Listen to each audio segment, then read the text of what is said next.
Saya Iqbal, saya di sini akan memaparkan hal yang masih abu-abu di kalangan masyarakat mengenai bagaimana sebenarnya cara pasar saham itu bekerja. Made $49 million, which really pissed me off because it was. I started as an abandoned auto body shop. We will be targeting the wealthiest 1% of America. Every one of you to be the best. This is the greatest company in the world! Me off because it was. My high-minded ambitions. Absolutely not. Banyak orang pasti menganggap investasi terbaik itu emas, tapi tidak sepenuhnya benar, karena kebanyakan orang masih menganggap investasi itu sebatas kita beli harus ada barangnya, dan suatu saat nanti harganya pasti naik. Banyak orang beranggapan jika investasi saham sangat beresiko karena tidak ada barangnya. Harga kalau turun terus bagaimana? Harga naik turun gak jelas. Dari persoalan itu masih minimnya wawasan orang hingga berspektakulasi tanpa data, saham itu suatu hal beresiko dan hanya permainan orang kaya. Jadi di sini kita akan membahas saham. Inti utama dari pembahasan ini, kalau kita mengutip dari PT Bursa Efek Indonesia, saham itu merupakan salah satu instrumen pasar keuangan yang paling populer. Menerbitkan saham merupakan salah satu pilihan perusahaan ketika memutuskan untuk pendanaan perusahaan. Atau kalau masih belum bisa dipahami, coba simak video berikut ini. Jelasin soal investasi saham menurut pemahaman kamu aja. Baik, Ibu. Punten, saya boleh pinjam ayamnya? Oh iya, boleh.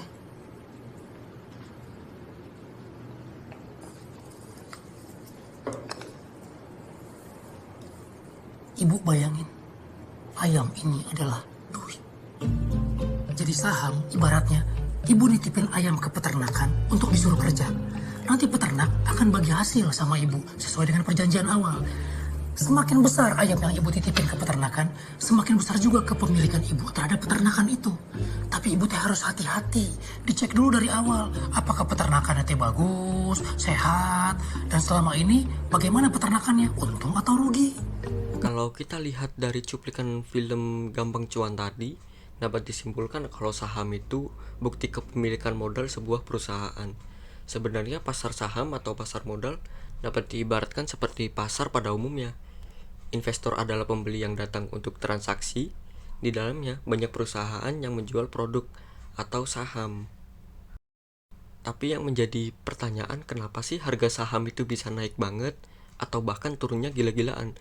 Jadi bayangin, kalau kita lihat keliling pasar, ada barang yang laku banget sampai harganya melangit, dan ada juga yang gak laku-laku sampai harganya turun terus. Dan ya inilah gambaran harga saham yang naik turun. Namun sebelum lebih jelas membahas naik turunnya saham, pernah kepikiran gak asal mula perusahaan jual lembaran saham dimulai dari mana? Atau apa langsung muncul gitu aja? Jadi sebenarnya ada yang disebut IPO, atau simpelnya tuh gini, bayangin jual kue rumahan, terus bisnisnya makin maju dan punya banyak toko kue di Indonesia. Terus karena tiap tahun untung terus dan berencana untuk batu loncatan buat nambahin modal, yaitu caranya ya dengan menjual sebagian kepemilikan perusahaannya ke orang-orang lewat pasar modal. Apa yang dilakukan meloncat itu yang disebut IPO. Bukti kepemilikan itulah yang disebut lembar saham. Lembaran saham inilah yang dibeli para investor dengan harapan bisa dapat imbalan dari dua cara, yaitu lewat kenaikan harga saham atau dari waktu perusahaan bagi keuntungan. Ini juga menjawab soal naik turunnya harga saham. Yang semakin bagus perusahaannya, maka makin banyak orang mau beli saham perusahaan itu, dan makin juga menjulang harganya. Atau sebaliknya, kalau masa depannya suram, akhirnya nggak ada yang mau beli sahamnya dan bikin harga saham jadi melorot ke harga yang paling rendah. Kalau kita sudah paham konsep pasar saham bagaimana, kita lanjut, ada istilah-istilah dulu nih yang dalam pasar saham yang perlu diketahui. Yang pertama itu ada dividen. Nah, dividen itu pembagian keuntungan yang diberikan perusahaan kepada pemegang saham. Sebagai contoh Bank BCA. Bank BCA akan bagi dividen sebesar Rp55 per saham, yang artinya para investor yang sudah memegang saham BCA tersebut akan mendapatkan untung sebesar Rp55 per lembar sahamnya. Kok kelihatan kecil banget? Hanya dapat Rp55 per lembar saham? Sebenarnya enggak itu. Itu hanya karena kita lihat dalam jumlah satu lembar saja ya. Sedangkan jika kita ingin membeli saham itu harus membeli 100 lembar atau yang biasa disebut satu lot. Nah, Rp55 per lembar dalam satu lot sudah cukup terasa, apalagi semakin besar kepemilikan di atas satu lot.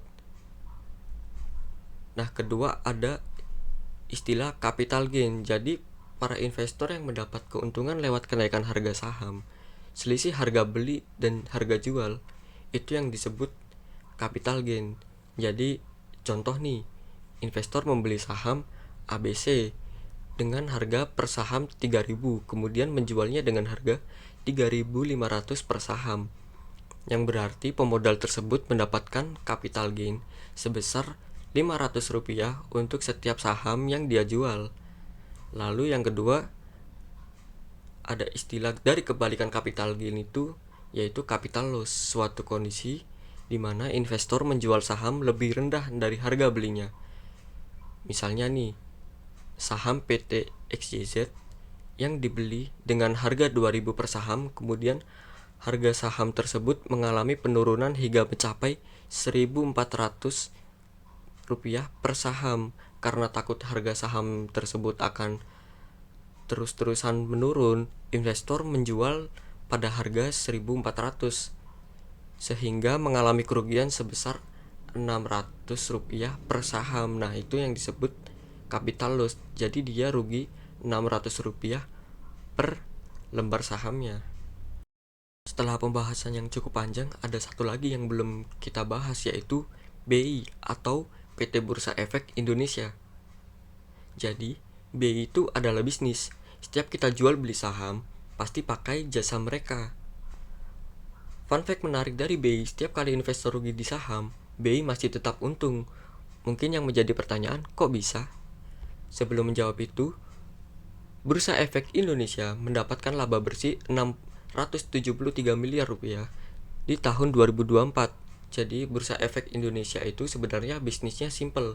Mereka mendapat untung dari setiap transaksi jual beli saham pakai jasa mereka, atau bahkan lihat info harga saham saja mereka selalu cuan.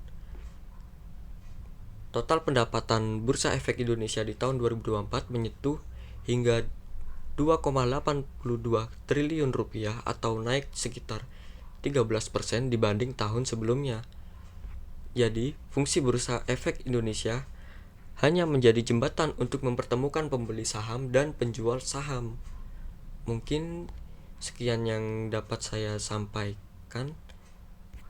Terima kasih dan sampai jumpa kembali.